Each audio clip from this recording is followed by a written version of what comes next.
Друзья, всем привет, на связи Смарт. Итак, сегодня мы поговорим о Харькове. Сегодня 24 ноября 2023 года. На носу уже зима. Давайте же поговорим, что интересного произошло в Харькове. А перед вами кадры северной Салтовки. Эти кадры были сделаны летом и осенью. К сожалению, изменений на северной Салтовке 3 мало. По дому Натальи Ужвий 78 ремонт фасада закончен. Людям вставляют окна. Но все еще есть проблемы с отоплением, водой, горячей водой. А также сейчас идут демонтажные работы по адресу Натальи Ужвий 82. Эта новость очень сильно радует жильцов этого дома. Дело сдвинулось с мертвой точки. Надеюсь, жильцы этого дома получат свои сертификаты за разрушенные квартиры. Друзья, ну а перед тем, как продолжить, хотелось бы вас попросить подписаться на наш YouTube канал, на соцсети, Instagram, TikTok. В ТикТоке, Инстаграме и Телеграме я иногда публикую материал, который не попадает в наши видео.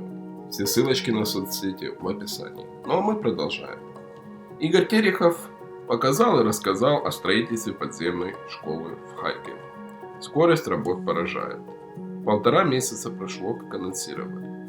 Хотелось бы, конечно, озвучить и цену, которая обойдется эта школа. Приблизительно 58 миллионов. Около 900 детей сможет учиться в этой школе. Хорошая ли эта идея? Напишите, пожалуйста, в комментариях, нужна ли эта школа сейчас, когда идет война. Эту школу строят в индустриальном районе. Параллельно сейчас готовится соответствующая документация и подбираются земельные участки, чтобы приступить к строительству таких же защитных сооружений и в других районах Харькова. Ведь сегодня это единственное оптимальное решение, способное совместить безопасность и очное образование. Все вы видели на нашем канале в Старом Салтове строят школу. Точнее, ее ремонтируют за 194 миллиона гривен. Подготовлено 19 проектов строительства бомбоубежищ для учебных заведений в области.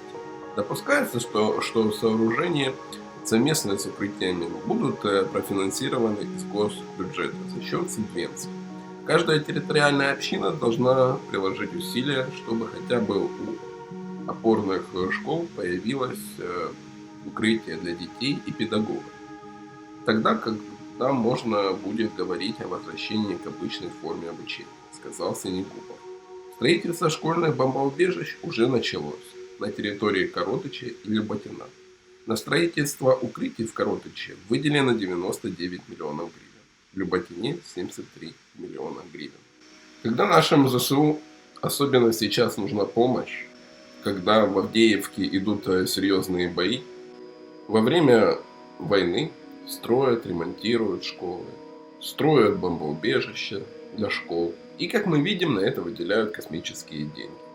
Друзья, хотелось бы вам напомнить, каждую субботу на главной площади города Харьков проходит акция «Гроши на ЗСУ». Приходите, поддержите наших ЗСУ.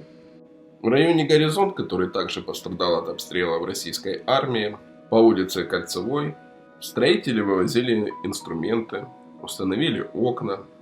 Если нас смотрят жильцы этого дома, прокомментируйте, пожалуйста, в комментариях, как обстоят дела с инженерными системами. По улице Дружбы Народов 263 22 ноября были заключены договора на проектную документацию этого дома. На это выделили 105 тысяч гривен.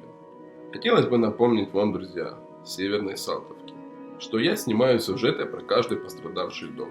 И вы можете написать мне в Инстаграм или Телеграм. Ссылочки в описании.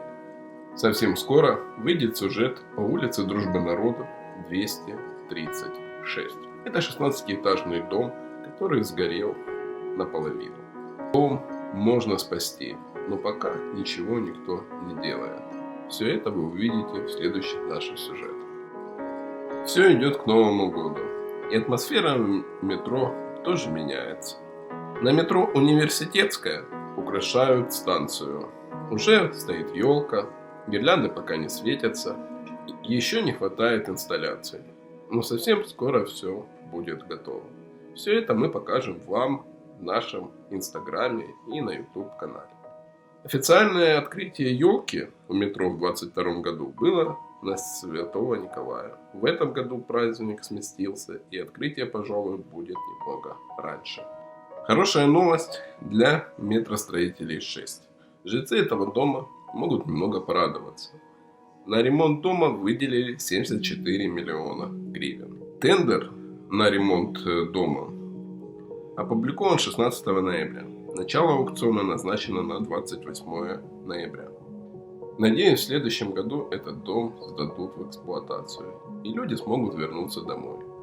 Ведь уже нет сил смотреть на то, как страдают жители Северной Салтовки, которые прикрыли Харьков своими домами, своими квартирами и не дали пройти русской армии в город Харьков.